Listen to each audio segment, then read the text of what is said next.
1997 Subaru Sambar Diaz classic van. As you can see, it's woefully underpowered.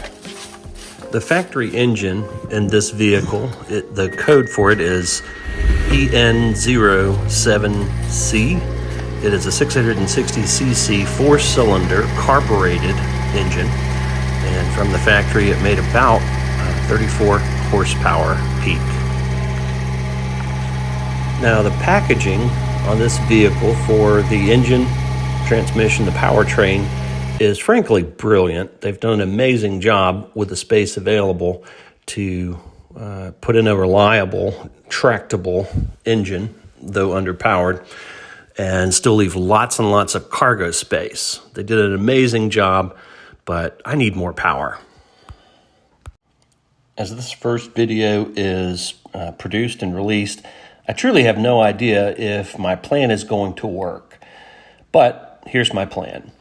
I'm going to swap the engine and transmission with a Volkswagen four-cylinder 1.9 liter turbo direct inject diesel engine. I'm not a professional, I'm not an expert, and I truly don't know for sure that this is going to work. I believe it will, so that's why I'm trying. I thought it might be interesting for me to take you guys along on the journey and ultimately show you whether it worked or it didn't. Now, this is giving you kind of an idea of the space I have to work with, and I know for certain that the engine and transmission are not going to fit in this space. I'm going to lose some of my cargo area.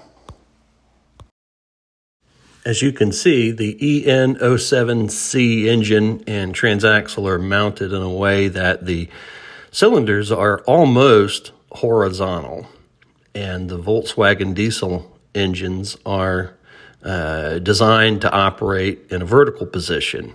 So that's a big challenge. There are actually two major challenges that I know of for making this TDI engine work in the Subaru Sambar chassis, and I'll probably go into those in greater detail on the second video. Full disclosure, I am not experienced with Volkswagens, nor am I particularly experienced with distributor type VE diesel injection engines. So I would recommend that you check the comments to see if I've misspoken on anything. Hopefully people who know more than me will correct anything that I get wrong. I bought this engine from an eBay seller, and supposedly this engine and transaxle were recovered from a scrapped vehicle in Japan and shipped to their facility in New Jersey. As best I can tell, this engine is a code 1Z, that's 1Z, which is a precursor to the AHU and ALH engines people are more familiar with. The 5-speed transaxle is an OA2, that's OA2. My first order of business after receiving the engine and transmission was to try to figure out if it was damaged or not before I even took it off the pallet. I can't actually crank and operate the engine because even this early version of the TDI is electronically controlled. The VE pump plugs into the ECU, and of course I don't have an ECU or a Volkswagen vehicle. So I just spin the engine over by hooking it up to a battery, and then I remove the glow plugs from the engine to look for indications that there's damage. If you're familiar with Eric and the YouTube channel I Do Cars, you know that's a pretty good way to tell if there's been malice in the combustion palace. Fortunately, the engine is good, although the carbon buildup was just unbelievable. It's amazing the engine even ran with the amount of coked oil in the intake. You can see a little bit of smoke coming off the battery connection on the starter motor, but now that I have verified that the engine isn't locked up, I can start taking things apart to assess its condition overall. You can see here the glow plug wiring harness is cracked and deteriorated. Also, all 4 glow plugs were completely dead, shorted out, and had to be replaced. I also cut open the oil filter and inspected the pleats to look for, any metal fragments or shavings that would indicate a serious health problem for this engine. I'm happy to report there were no metal shavings in the oil filter. However, the oil had clearly been run well past its useful life. The oil filter itself, the pleats were dry rotted almost and easily broken by just pushing on them. Everything seemed baked and dry.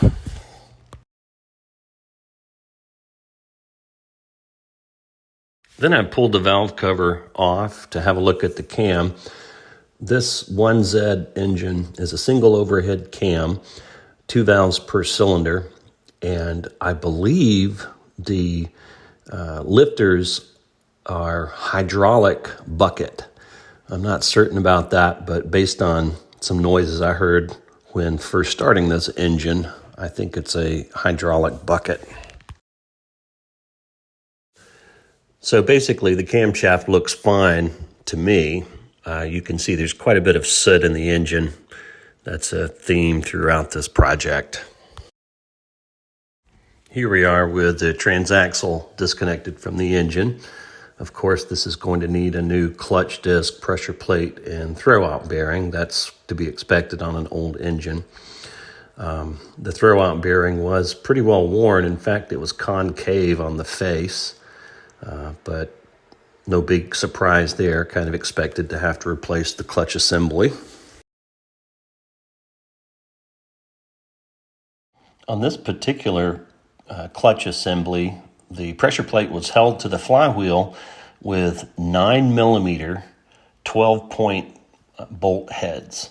9mm 12 points. I don't know if that's standard, but that's what was on this, and I had to go find a socket. Now that I had the transaxle disconnected from the engine, I was able to spin the transmission through its process and check the gears, and I didn't find anything that sounded bad or felt as though there were damage to the transmission. As expected, the clutch disc and the flywheel were both junk. So now let's look at some of the carbon buildup. This is the EGR valve, and I think it speaks for itself. Both the intake and the exhaust manifold were just coated in both carbon and even with thick oil sludge. The exhaust manifold could not burn off the oil sludge quickly enough. So instead of coke buildup in the exhaust, I had actual liquid oil.